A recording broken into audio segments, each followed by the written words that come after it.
Pois é, senhoras e senhores, taxa Selic em 6,25% ao ano, e isso significa que o Banco Central já começa a tomar ali uma certa política contracionista, né, que é o oposto ali da política expansionista que ele estava tomando lá no início de 2020, né?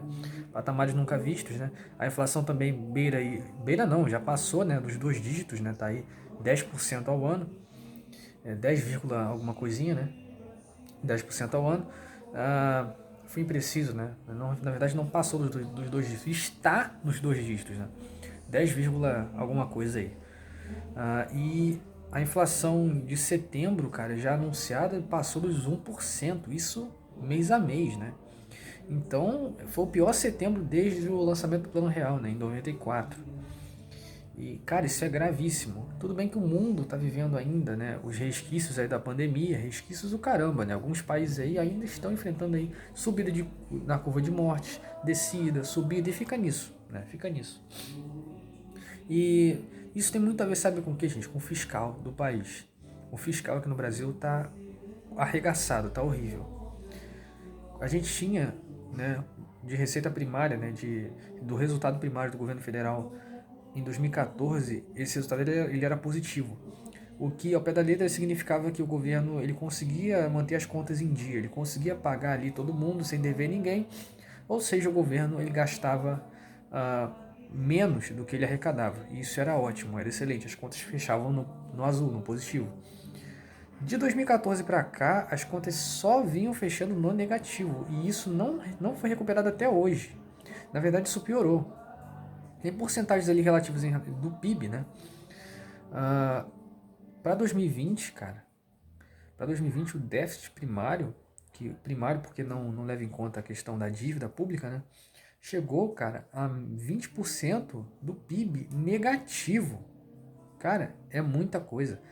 Só para vocês terem uma ideia, com a Dilma não chegou nem a metade disso. Com a Dilma, né, cara? Que foi um desastre econômico também. É claro, né? Questão da pandemia, coisa e tal. Mas o Temer quase zerou. Quase chegou no zero. Chegou em menos 1,1% do PIB. Negativo ainda, claro. Ele quase chegou ali no zero. Se ainda chegasse no zero, ainda estava ruim, porque ainda estava negativo. Só que o governo estava se recuperando muito mais rapidamente. Era uma coisa que você olhava para frente e falava: caraca, cara, então em pouco tempo o Brasil recupera isso. Não necessariamente. O que aconteceu? O governo simplesmente não para de gastar. Não para de gastar e piorou o fiscal de novo. E piorou muito. Acho que a gente vai levar mais um tempinho para recuperar isso. Inclusive, isso afetou também a questão ali do PIB per capita, da renda média dos brasileiros, enfim. Várias pessoas começaram a já passar por insegurança alimentar, entrar para baixo da linha da pobreza. O PIB brasileiro que caiu também várias posições, saiu de nono para 12º lugar, né? Isso também foi uma queda absurda no cenário internacional. E o Brasil, que há 10 anos atrás era um país que tinha acabado de entrar ali na renda média, na lista dos países de renda média, né? Naquela armadilha da renda média, parece que vai demorar mais um tempinho ali para sair dessa armadilha da renda média. Até porque isso é bem difícil, né? Por ser uma armadilha, o Brasil caiu em cheio nessa armadilha. A gente entra nesses assuntos em outros vídeos, né? Mas a questão é, olha o desespero do Banco Central. Olha o desespero. Você está com uma inflação de dois dígitos, acumulada de dois dígitos, e você está com uma Selic perto dos dois dígitos, que é a taxa básica de juros. A taxa básica de juros, gente, só para vocês terem uma ideia, ela precifica o crédito, ela é o preço do dinheiro, né, ao pé da letra. Se você aumenta o preço do dinheiro, você dificulta o acesso ao dinheiro. Ou seja, teoricamente, isso na prática também, as pessoas vão parar de pegar empréstimos porque os empréstimos vão ficando mais caros. É claro, a taxa básica de juros ela rege a porcentagem, né, que você paga de juros ao contrair um empréstimo, contrair uma dívida. Então é óbvio que isso influencia em outros fatores. Então isso também funciona para a população consumir menos. Porque como o dinheiro está muito valorizado, isso no papel, teoricamente, porque essa taxa é uma meta a ser atingida pelo Banco Central, né? O Banco Central estabelece essa meta e daí os bancos vão tentar seguir essa meta. A economia, no geral, vai tentar seguir essa meta. Ela nem sempre é atingida, mas tem que ser algo ali próximo, né? E ele faz isso justamente para tentar contrair o consumo, que já não existe, né? Já é praticamente zero, tentar contrair da onde não dá para contrair mais, porque o consumo já está parado, né? As pessoas já não estão consumindo tanto, por conta justamente do efeito inflacionário. Então olha a espiral, olha só que sinuca de bico, né? Que coisa esquisita. As pessoas não consomem porque elas estão sem dinheiro. As coisas estão caras. As pessoas estão sem dinheiro, estão precisando de crédito. O Banco Central vai lá, sobe a taxa de juros e dificulta o acesso ao dinheiro para as pessoas não consumirem, mas elas já não estão consumindo. Vocês estão vendo o problema que o Brasil se meteu agora? Isso porque na época, beleza, nós tínhamos uma taxa de inflação ali bem baixa, né? Isso em um cenário ali decrescente, né? Na década de 90. Hoje não, cara. Hoje nós temos um gráfico ascendente ainda. Nós temos ali uma curva de juros futuros também ascendente ainda. E isso representa risco, só risco. Ninguém quer investir no Brasil. Mas uma coisa que muita gente não fala é que o principal risco, aliás, o principal fator é o câmbio. Né? O câmbio está puxando as coisas para cima. O câmbio do dólar está puxando os preços para cima. Né?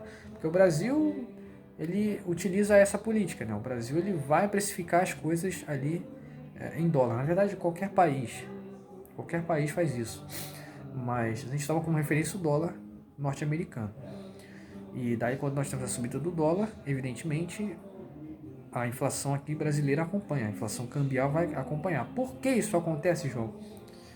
São os produtores maldosos? Olha, cara, os produtores têm uma parcela de culpa nisso, mas eu não posso dizer, nossa, culpa dos produtores. Não, porque muita gente, e as pessoas vão se aproveitar disso, porque isso é capitalismo. Né? As pessoas vão se aproveitar dos cenários favoráveis a elas. Os produtores de arroz, feijão, enfim, de alimentos no geral, estão preferindo exportar esses alimentos a vender no mercado interno, porque o mercado interno não tá lá essa coisa toda, né? Daí o que acontece? Como o dólar sobe, como o dólar está alto, está elevado, a taxa de câmbio, o produtor prefere vender em dólar, ganhar mais em real, e simplesmente o estoque desses alimentos aqui no mercado interno ele fica prejudicado. Evidentemente, a lei da oferta e da demanda, o preço tende a subir. E é o que está acontecendo, é o que nós estamos vendo. Então, quando eu digo que essa parcela de aumento inflacionário vem da questão cambial, é exatamente desse ponto que eu estou falando. Mas aí você também tem crise hídrica, que eu não coloquei aqui no papel, a crise hídrica aqui no Brasil, a crise da energia elétrica, as tarifas da ANEEL, né? Que já estão ali nos seus R$14, isso também puxa o IPCA, né, que é o Índice de Preço ao Consumidor Amplo, né, o IPCA, para cima. Isso também é um dos fatores que impulsiona a inflação para cima. Outro fator que impulsiona, o preço da gasolina, que aí reflexo direto também do câmbio. Do câmbio, direto. A gente entra na questão da política de preço da Petrobras em outro vídeo, meu tempo já está acabando, mas são esses três fatores, gente. Câmbio, né, na verdade dois fatores, né, o câmbio e a energia elétrica. Crises internas aqui no país. Isso que está fazendo aí. O Banco Central agora está numa sinuca de bico, porque a economia está deprimida e ele está tendo que contrair coisas que já estão contraídas. Esse é o problema, essa é a questão. Enfim, gente, eu espero que o fiscal se ajuste. Quando o fiscal se ajustar, aí sim as coisas vão melhorar. Basta o fiscal se ajustar. Só isso.